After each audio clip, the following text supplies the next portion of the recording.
Welcome very much. It's my pleasure to introduce today to our special guest for Explorers, Taylor Stoermer. I hope I'm saying it correctly. On behalf of the International Federation for Public History and the Explorers Project, it's an honor to have you here. We thank you again for accepting our invitation.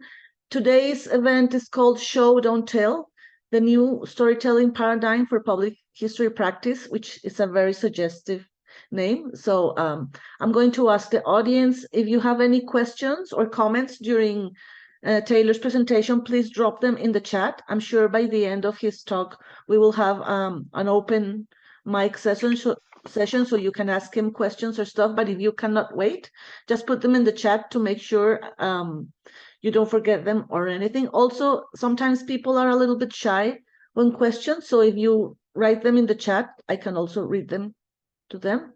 My name is Jimena Perry. I'm going to be your host, but let me introduce before we start our guest.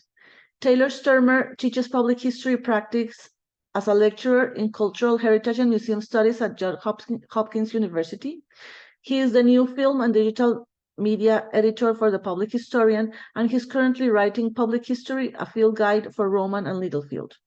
Before joining the Hopkins faculty, he was an instructor and GSAS fellow at Harvard, a fellow at Yale, an invited research scholar at Brown, a producer for Disney, and a historian at Colonial Williamsburg. A native of Baltimore and a veteran of the U.S. Army, Taylor is an alumnus of Harvard, Johns Hopkins, Tulane University Law School, and the University of Virginia, where he earned a PhD in history, specializing in Virginia and the American Revolution. He's the author of Colonial Williamsburg, the official guide in 2014, won an Emmy Award in 2013 for Outstanding International Program, very impressive, and was named to Blue Loop's top 50 museum influencers list in 2021. Thank you again for being here, and the floor is yours. Thank you, Melon. It's really great to be here with you. It's crazy listening to all of that stuff. It bears the virtue of being true, but it's still weird to sort of hear all of it. And one of the great things that I love about the IFPH and that I love about what you're doing with the Explorers is that it is a new way to it is a new way for us to understand what it is that we do as public historians, but particularly as public history practitioners.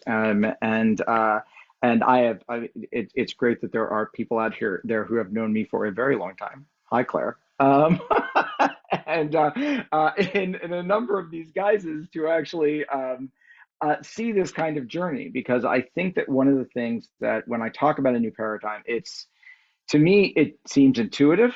It doesn't seem new because it has evolved.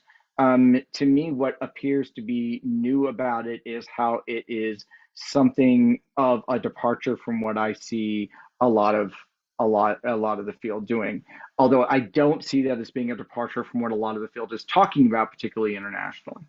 And especially when we look at the public history projects that are succeeding and the kind of subjects that we want to reach audiences with, that we want to really engage audiences about, that what we are looking for are things that work, are models that are impactful, that things that leave our audiences changed in ways that represent an authentic history, a complete history, as complete as we can get to it, and that make a difference. So it's great to be at this point in the history of public history. 50 years in terms of coherent field, if you trace it back to the Rockefeller grant, in which the field has matured so far beyond history outside the classroom or history of buy-in for the public, that these ways of describing it that are diverse and boisterous, as one public historian has described it, and that's fine, but we have, I think, developed into a much more coherent discipline with its own methodologies, with its own missions, and its own real sense of itself, that we can have more independent, more in-depth discussions about what we do and how we do it, by looking at these wonderful programs that sort of engage outcomes. And so what I wanted to quickly talk about really is just kind of my sort of what it is that I see as being this part of the field, do that briefly, which Hannah gets to hear plenty of already, and my path to it, which Claire has mostly seen. So it's nice to kind of be among friends to do this because I see.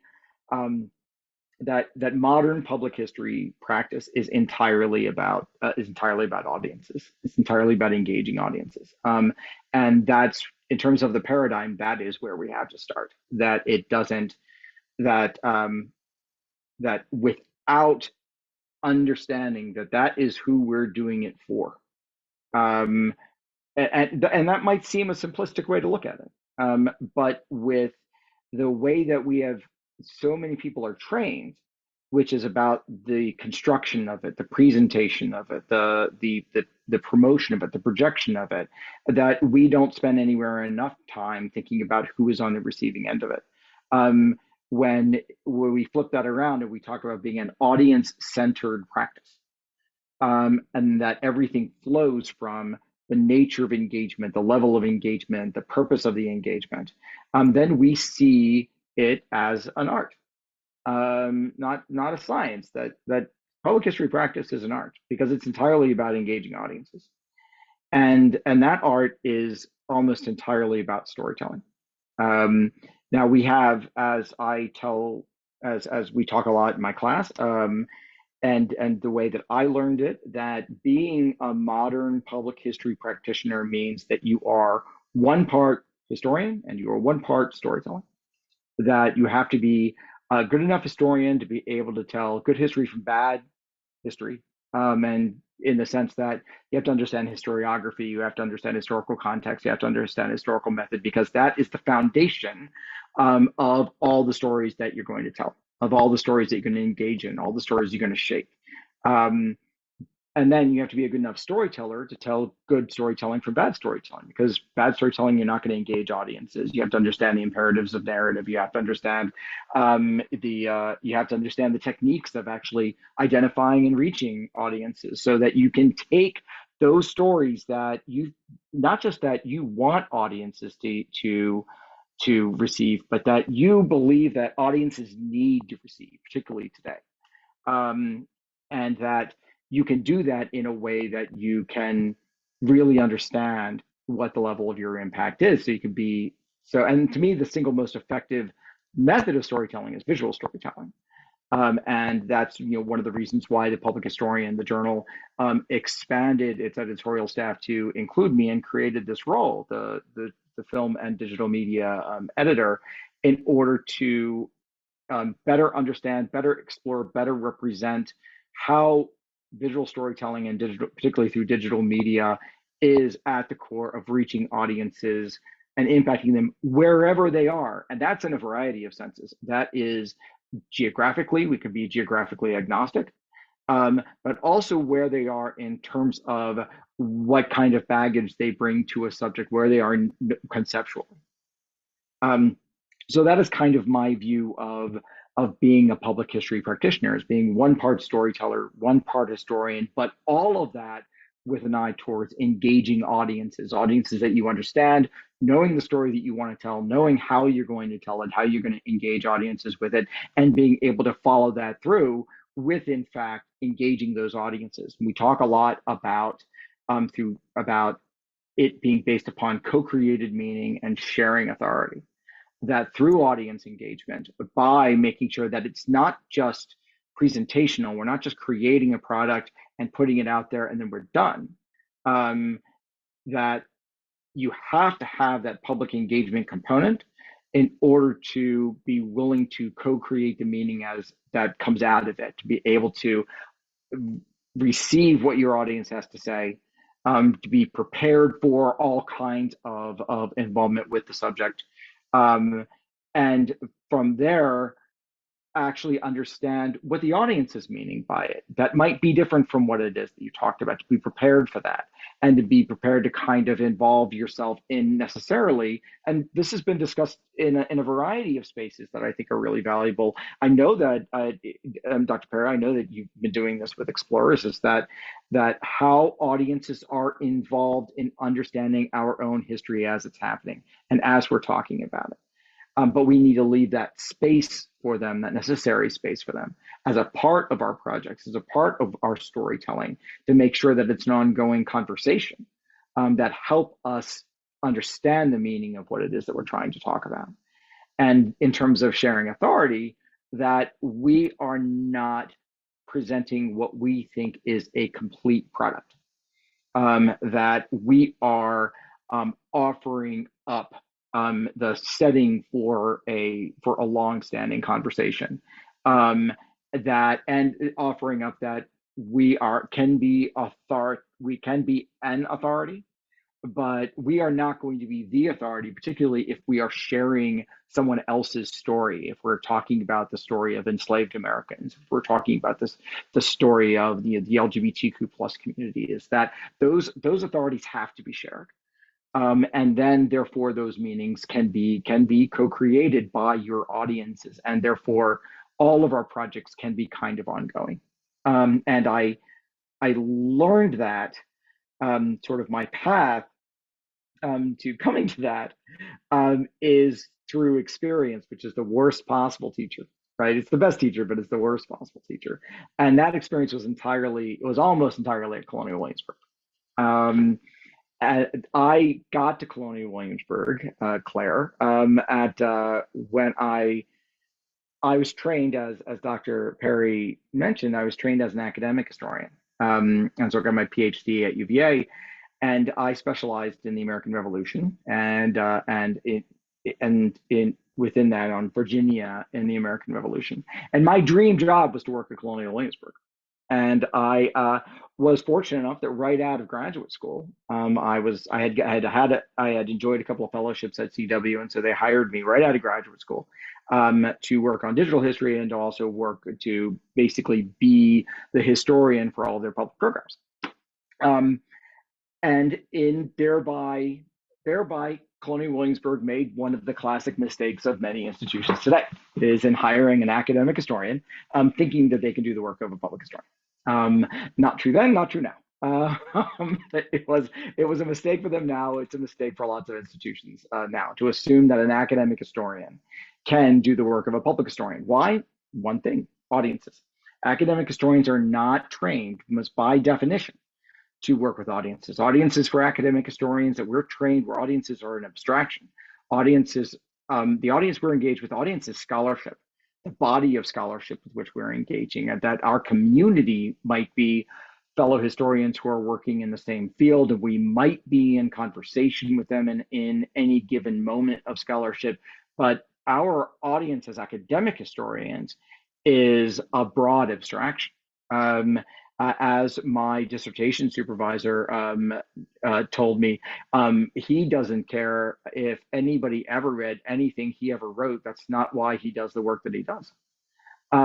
He does it in conversation with the scholarship and the contribution that he's making to the historiography, not for what anybody else might do with it right now. And that, to me, just kind of sums up, what is the main approach of an academic historian.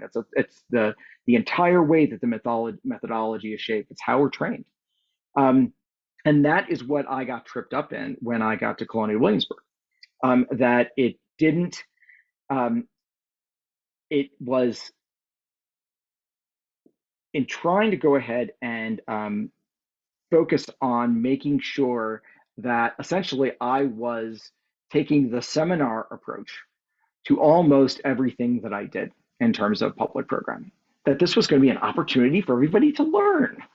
That this would be about education, that everybody wanted sort of to be in this basically this grand seminar of discussion about the American Revolution in Virginia in the 1770s. No, they didn't. That kind of didactic way of engaging people, frankly, in a word, to use the technical term, sucked. And I ran into the I ran into the immovable force that has been the single greatest influence in my public history life, which is a guy named Bill Weldon. Um, and that Bill was in charge of the performance end of public programs at the time. And he didn't have much time or use for me at the beginning. And frankly, he was right that he understood early on, having been an interpreter at Colonial Williamsburg. He was Colonial Williamsburg's first Patrick Henry. So he understood living history, he understood first person history, he understood all these different ways of interpreting um, in a way that saw interpretation as how we take this language, this time, this, as Santayana called it, this series of related experiences that we call history, and translating that for audiences. That to him was interpretation.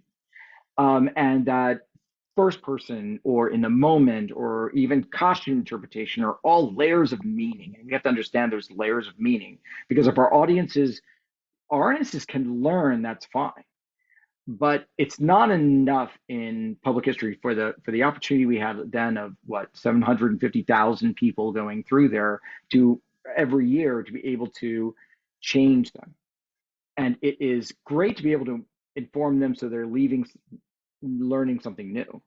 But it is a much different thing if we can have them leave changed by the experience, and changed to the extent that they want to come back and they want to be changed again. And they're in changing that they grow and they progress.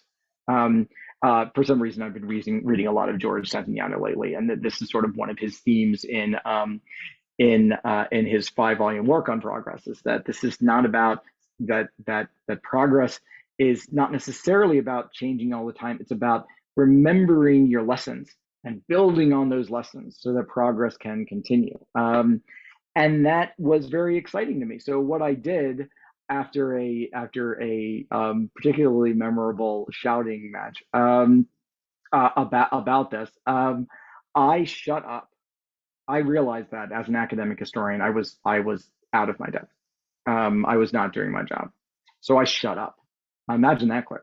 I shut up for about 6 months, and I did two things. I did nothing but follow audiences around, whether it was in on tours or on tours of the buildings, or whether it was for public programs with our first person interpreters, or whether it was folks who were walking through the museum, or whether it was folks just walking up and down the street, or whether it was sitting next to them at one of the taverns. That just I just listened. And then the other thing I did was started working with the folks at our film production division, and saw how they were working on programs, and in producing their own programs. And then I started working with Disney on projects like Pirates of the Caribbean, and sort of learning from about audience from that perspective. And so what it really taught me was that it is great to inform audiences, but for public history in its own unique way, that is not the handmaiden of academic history, that is not the junior partner of academic history, that it is a powerful tool to make scholarship useful and meaningful and impactful, um, in a way that can really change people. If you know who your audience is. And so, from then, it's really about understanding from audience. Really, the transformation for me is turning audience from the abstraction, which it is for the academic historian, to a clearly defined, coherent group. You know who your audience is. You can practically name them. You know what their demographics are. You know what their psychographics are, because therefore you know what language they speak. You know what preconceptions they bring, for whatever story that you want to tell or help telling, for whatever history you want to relate or help represent. that it all comes down to the fact that there's no public in public history. There are many disaggregated, clearly defined publics that we want to attempt to reach. And because if we are trying to talk to everybody, then we are talking to nobody. And that is a clear lesson that I've learned. So the more that we know about exactly the audience that we're trying to reach, then we can have a better idea of how exactly we can reach them, what language they speak almost immediately. I mean, language is always a negotiation. But if we are talking about it, we were talking to because Hannah's here.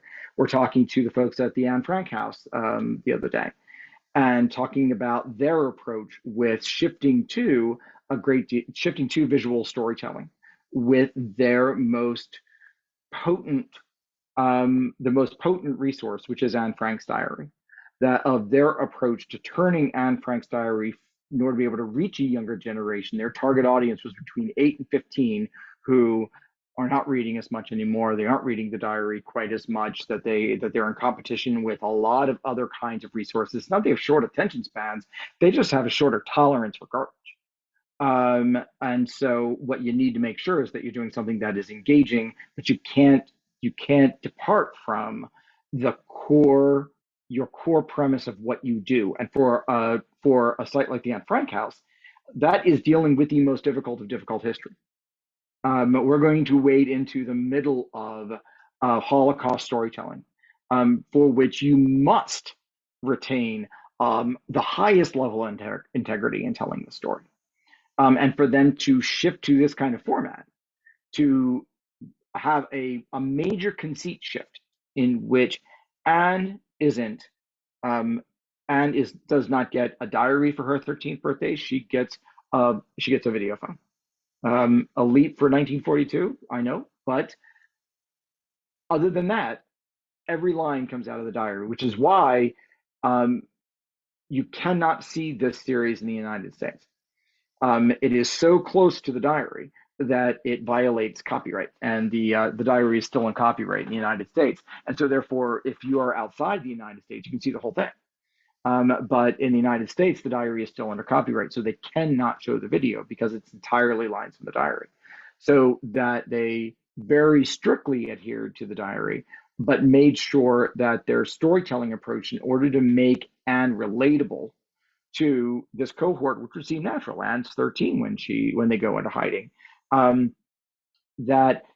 that they're able to make sure that their storytelling made no sacrifices, took no privileges with the historical record, other than the framing device, literally, of the video diary, and how successful that project has been on a number of levels. That not only did they go into visual storytelling as a way to reach audiences, that this idea that demographics are destiny, that we have to be able to reach these audiences, because the audiences that traditionally go to museums and engage in other projects, consume our other kinds of content, that they are departing in a number of ways. But that younger audiences are there and they are hungry for this kind of content.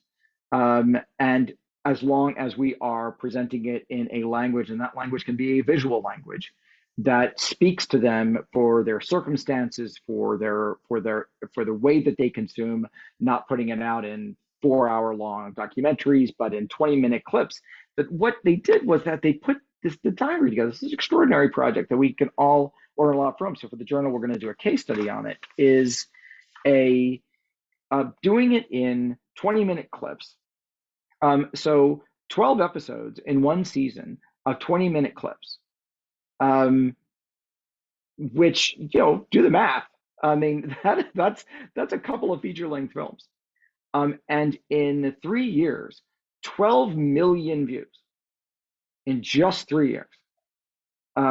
They then produced a series because they had to sort of follow all of these principles that I was just talking about. You had to have this element of engagement to it. For the very first time, the Anne Frank House opened up their content to comments, to active audience engagement. again, because of the nature of the history that they engage in, that this we can all learn from this. Because if they're willing to do it, then anybody should be willing to do this. If they are willing to sort of risk what can come from what a colleague of mine mentioned, bad faith criticism, which is a sort of a weak euphemism for this, but still it works. That if you can, is to open up the comments because they understood that engagement was critical in order to not just reach this audience they wanted to reach, but to keep them and to build on them. This audience, which could be anywhere. Remember, I talked about being geographically agnostic. They could be anywhere. And then you could spark them to come visit and have a different kind of experience. And that is what they have learned has in fact happened. That because they're able to engage on the YouTube videos, because they're able to ask questions and get them answered and sort of learn from each other and create a kind of community around this content, that created a connection with the site. And so many of these folks are now that they are visiting the site. Now they're at what 1.2 million visitors a year. But then it also gives the Anne Frank house yet another way for people who they have to get through the house quickly. For those of you who have been there, it is a close experience. You can point them to this as being an augmentation of that experience. And then they moved on to what is to doing some original scholarship as a result of the meaning that they gained from their audience, about the kind of questions they had about Anne and her family's experience there, and then the experience of the folks who helped them, and then looking at after that the what happened to Anne after the arrest. And they had so much interest in what happened to Anne after the arrest that the museum produced a second season that was entirely based upon that story, and taking that from other forms of visual storytelling that represented the scholarship of Anne's experience from her arrest to her death at Bergen-Belsen. And telling this story again, this is wading into the toughest part of history storytelling, that they're able to tell the story of the Holocaust itself through the lens of Anne Frank in a way that it has never been told. And to do it visually is a part of taking a risk. There are very few people who do this well at any level, but they were able to do it. And in just a year, they've had 3 million views, and lots of engagement, with none of it being able to be seen in the United States. It's a tremendous level of engagement, and particularly for that audience. So that's just sort of a long-winded way of talking about present examples of understanding who your audience is, what story you need to tell, making sure that visual storytelling is the most effective way of reaching them, but it has to include these elements of engagement in order to, the way we think about it is that turning an invitation into an audience. That if you open up the door to the people who you want to come in, that you have to find a way to keep them there, or to want them to come back. And that is a wonderful example of doing that, of opening up the door to this young audience that they weren't going to reach any other way.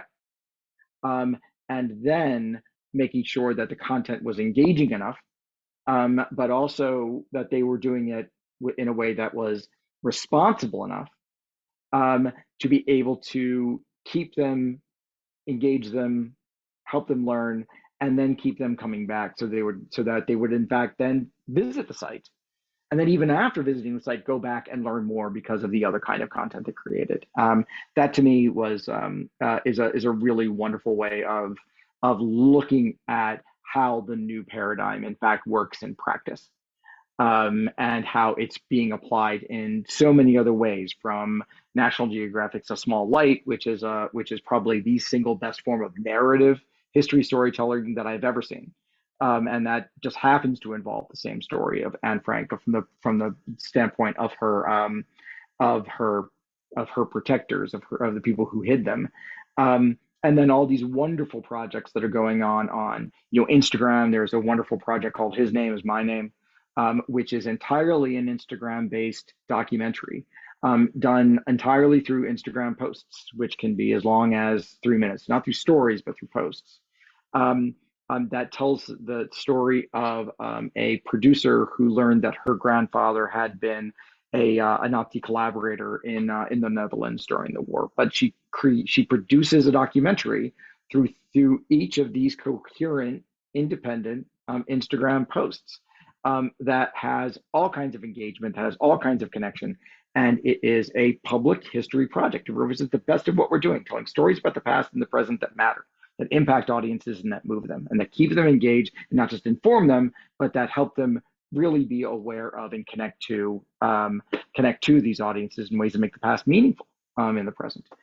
Um, and then there is another project that's on Instagram called My Name Is Ava, which follows in a similar fashion to the Anne Frank video diary, similar conceit that a young girl gets a video camera instead of having a diary. She has a video camera, but it's based upon the lived experience of a young woman who grew up in Ukraine, is a young girl during the Holocaust, is captured and is sent to the camps, and it's all done through Instagram stories.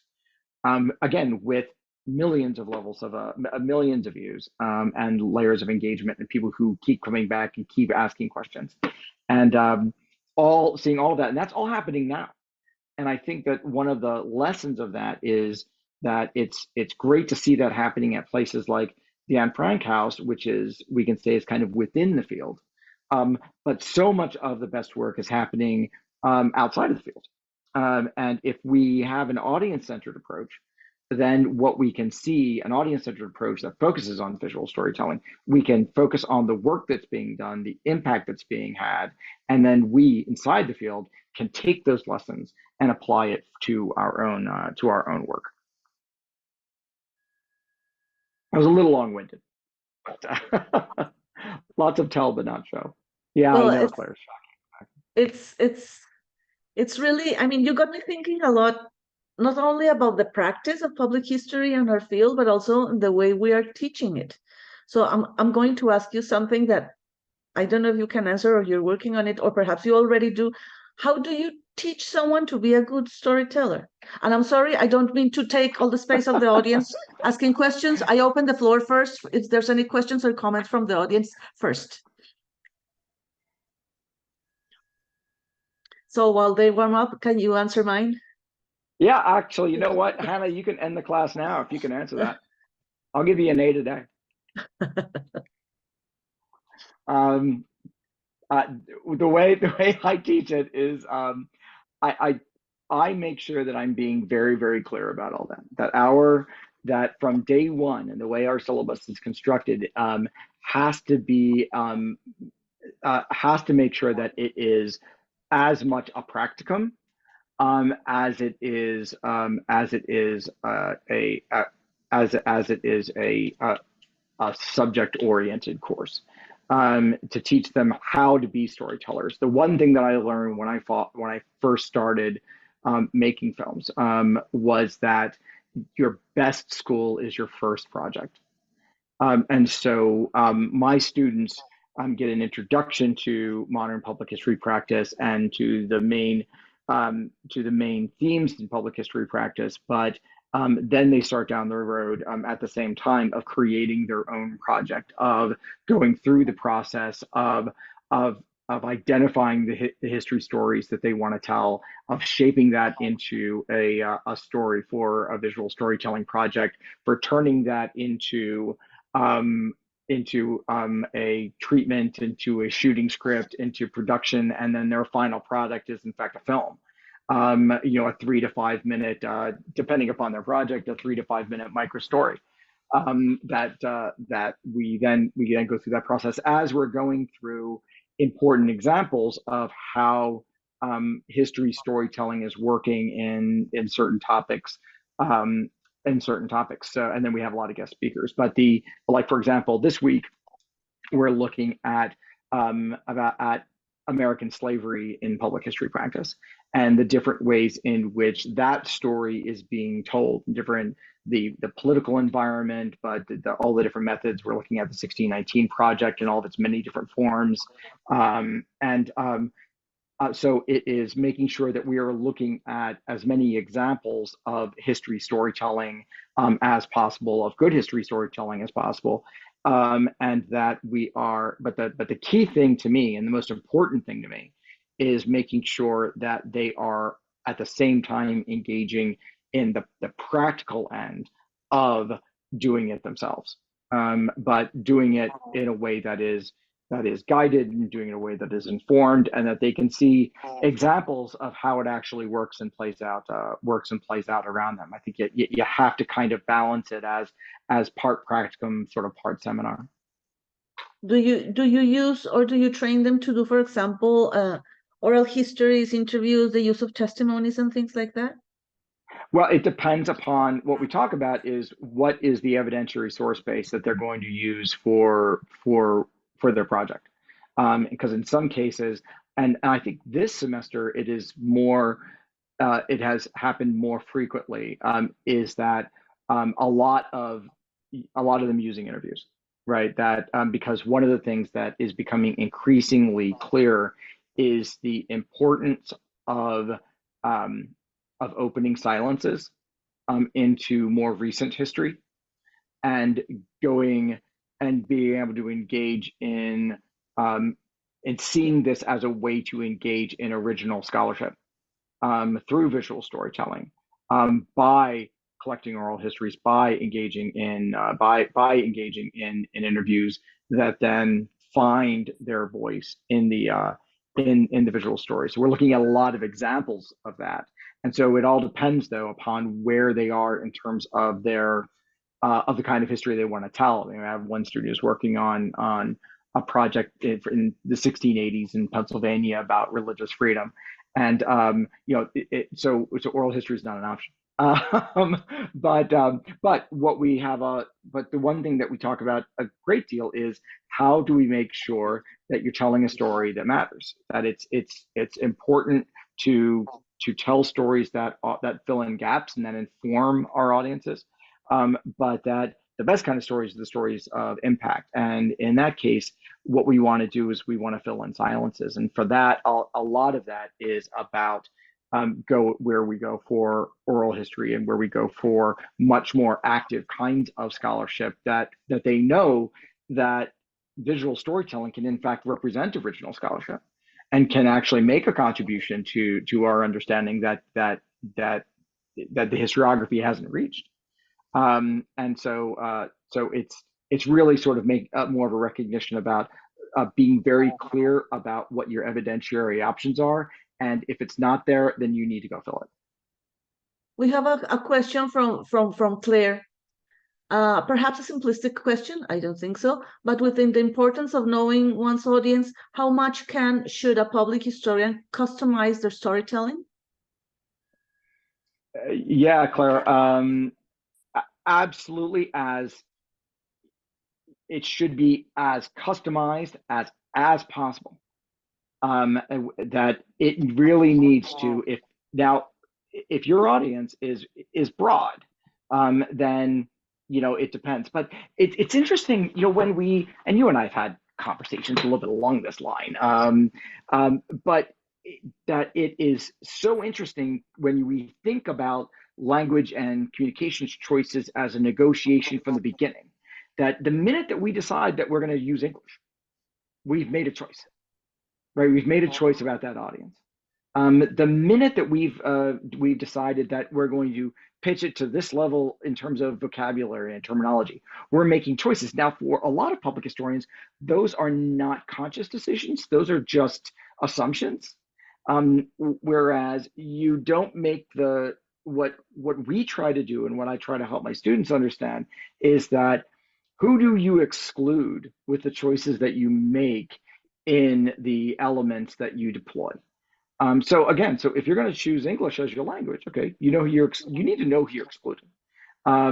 If you are using so if you want to customize it to, if you know that your audience is 8 to 15, then you should have an idea about the kind of language that you have no business using, because you want, not because you want to streamline it, not because you want to dumb it down, but because you want it to be effective. You want it to actually be literally on their terms.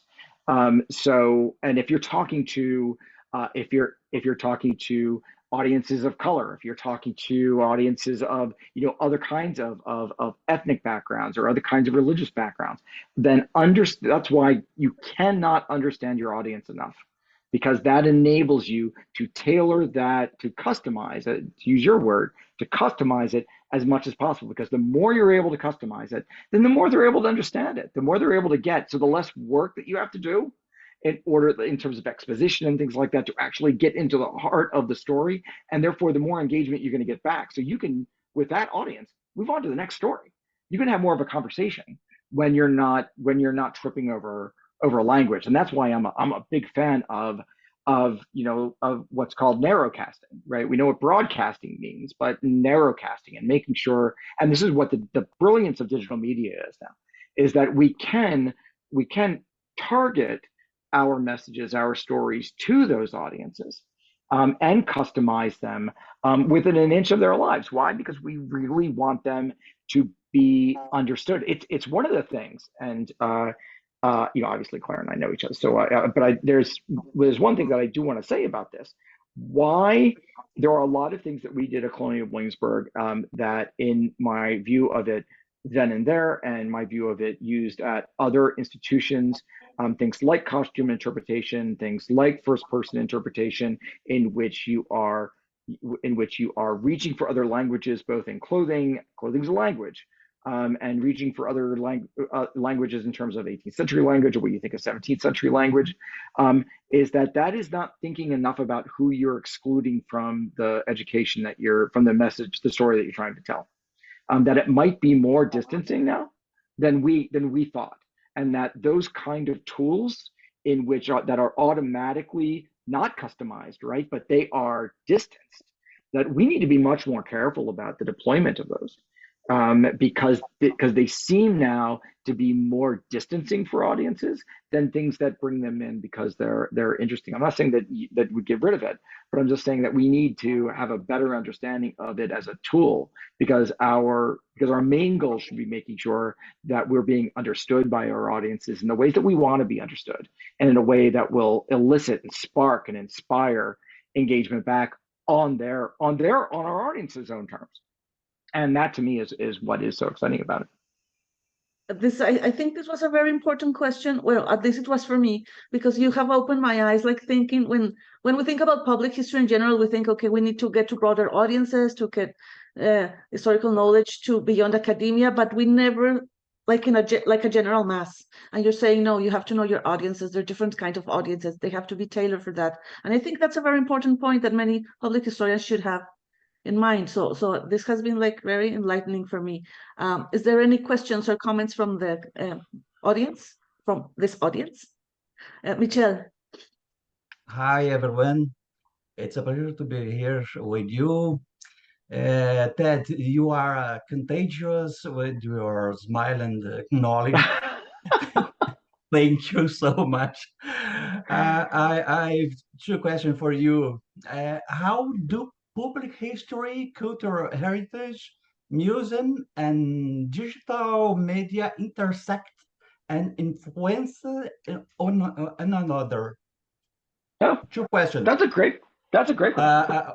What is the main message you're bringing on your book for historians? Thank you so much. You're welcome.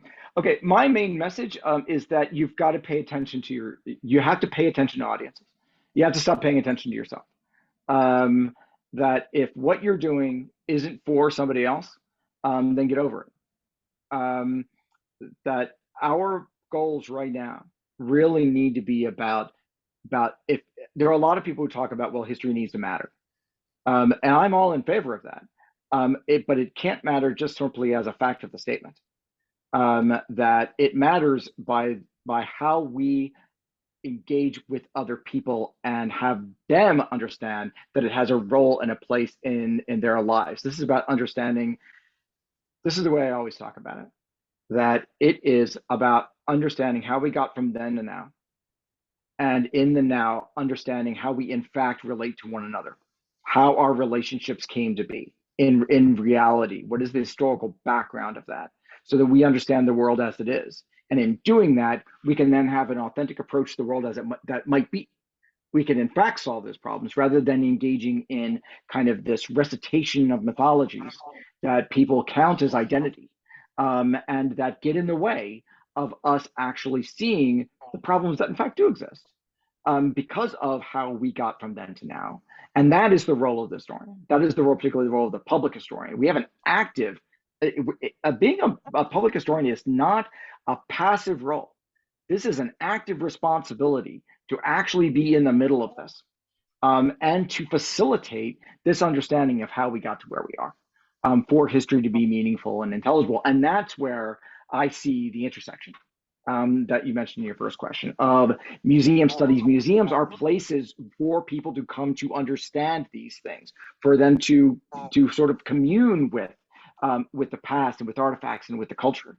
And digital media to me is just a wonderful way to deploy those messages. It's great. It's our most potent tool in our toolkit, of being able to connect with those individual audiences. And in doing that, we then can just create this force for good, that I am happy to proselytize for. So there are fewer, frankly, Michelle, so there are fewer people who look and walk and talk like me, who are doing this stuff. We have another question from Acadia. I hope you're saying your name right, Acadia Roher. Given the discussion on Anne Frank, have you been through the VR Anne Frank house, and do you have thoughts on that method's effectiveness as a public history tool? Yeah, I have been through. Thank you, Acadia. I have been through it. And you know what? I'm going to tell you, I don't know. I honestly don't know. I think I am a big, yeah, I'm a big fan of tech, obviously. I think there's so much that it can do, but it's a little bit like what I was talking about, at least to me, this is just my personal opinion about it. Is there is a bit of distancing to it, right? There is a bit of unreality to it. You know, that like watching somebody in historical clothing that's really clean, that's really pretty and just kind of beautiful and not dirty.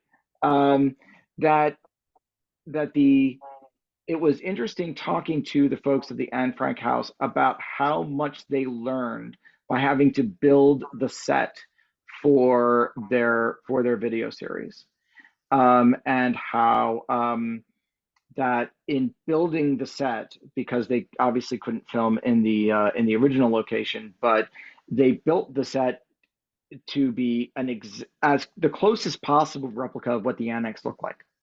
Um, but because you're able to, in fact, in the set, enter into those moments and all of its messiness and all of its, cloistered and closed impression, that you're not really, that you were able to, they said that they were able to get so much closer to the lived experience event by going into a set of it than by doing something like the VR. The VR can help, to kind of orient you, but it doesn't immerse you. And to me, immersion, like, I don't know if any of you have been to the Dennis Seaver's house in London, which to me is just one of the wonderful experiments in immersion in the world. But you get so much more out of being able to understand, and we talk about this a lot in public history, right? The importance of space, that there's no substitute for being there. And that I think that VR really has, I think really has limits. It can give you an idea of spatial relationships, but, I think its utility is limited. I hope that answers your question. Anybody has another observation or comment? I have oh, Hannah, you turn on your camera. Do you have something to say? We can't hear you.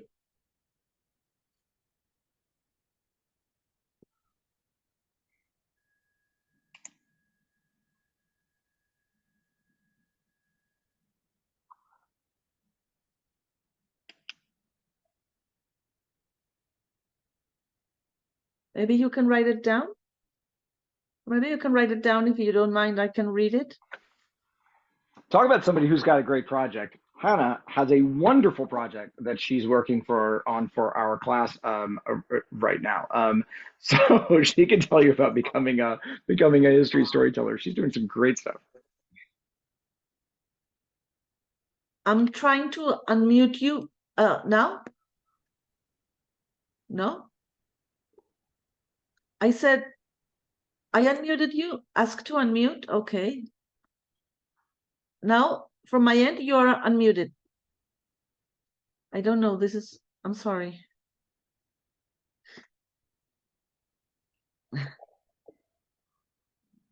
Yeah, but while Hannah writes it down, I want just to make a comment of something I was discussing precisely with Michelle this morning. It's about like the different ways to do public history around the world. We are both doing public history in Latin America. And the way we do public history in Latin America is quite different from the one done here in the United States and in Europe. And I think those differences are also very interesting and also I mean, the audiences are also very, very different. For example, in Latin America, we're talking about a much more politically committed way of doing public history. However, the way you're talking about it right now, Taylor, it's very similar because you have to be very committed in an ethically and political way with your audience to be able to convey your message.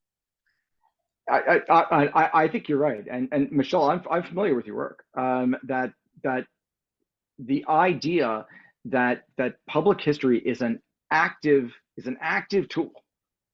That this is something that isn't just. I don't understand why. Yeah, I think I do understand why. I think that because of the junior partner role that public history has played in the United States for so long to academic history, that it has kept it from assuming a similar role. This active role that it has to tell these stories, that it has to have a point of view, it has to have a perspective. It can be an active partner to making things better by helping us understand. And that's so much of what you're doing in Latin America. And I would like to see more of that approach in the United States, rather than where it's been. And I think it's got to go in that direction.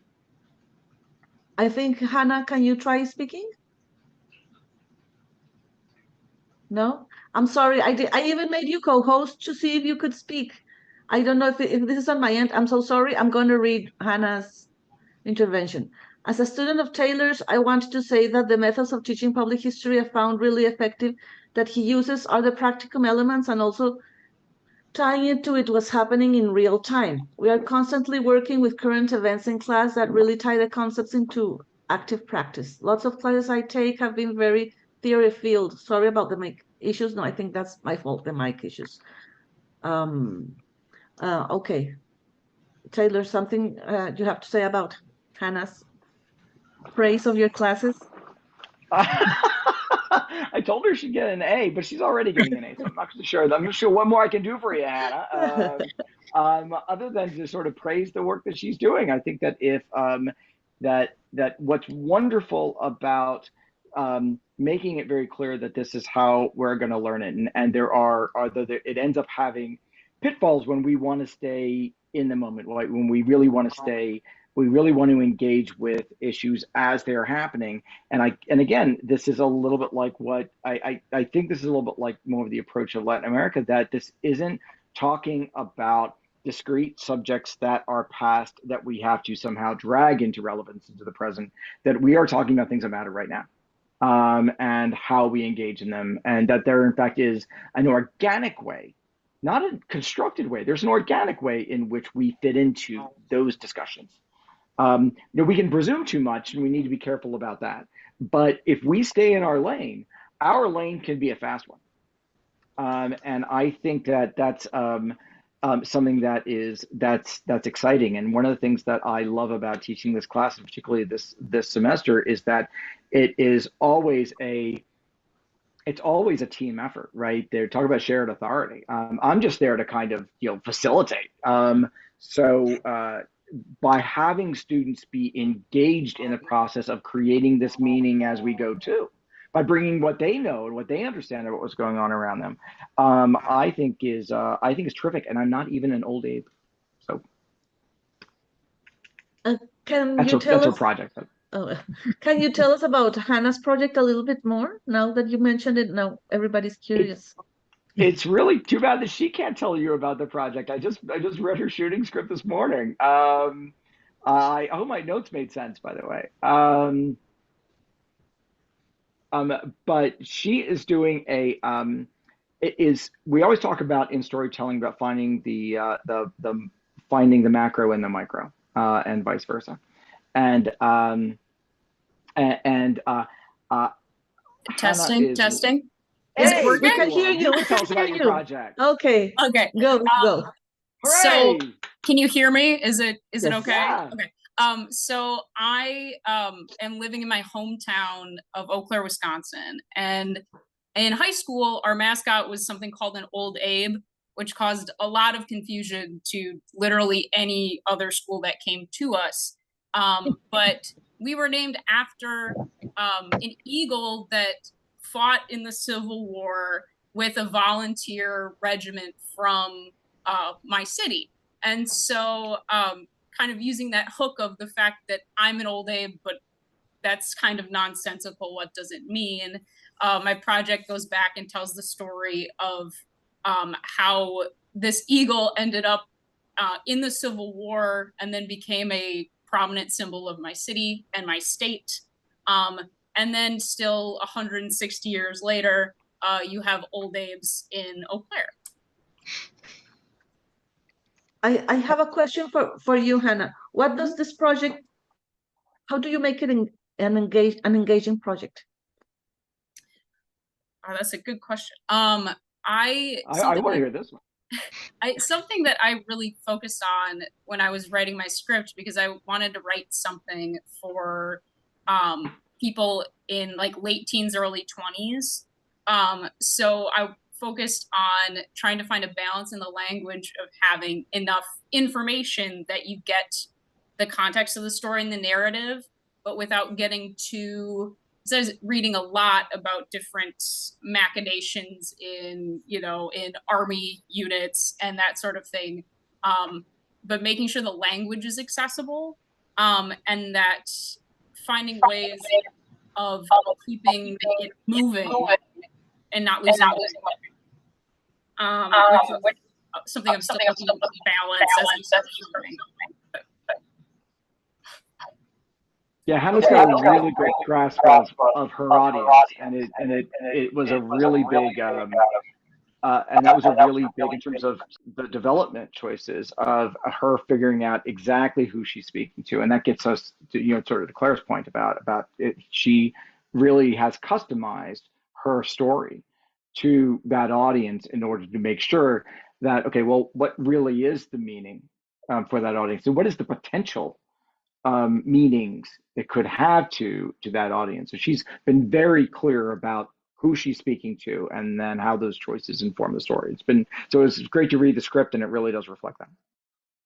Because it also makes me think a lot about language. I'm going to talk about my experience just being here, the coordinator of Explorers, and also in my own work. I struggle a lot with that because I'm also trained as an academic historian. So of course I use a lot of big words. I use a lot of big words, but those big words are I understand them, and that's it. And that's not the idea for a public historian. So in trying not to use them, it's a struggle. It's supposed to be easy, but it's not. So that's something that's always in tension that I find very interesting. So I like that example. Go ahead, Anna. Actually, I'm sorry. Hannah and I have to go. Yeah. I was just going to say, I used to work with kids, and so that helped a lot because it was explaining concepts that are very technical to an audience that doesn't need to know the nitty-gritty of it to understand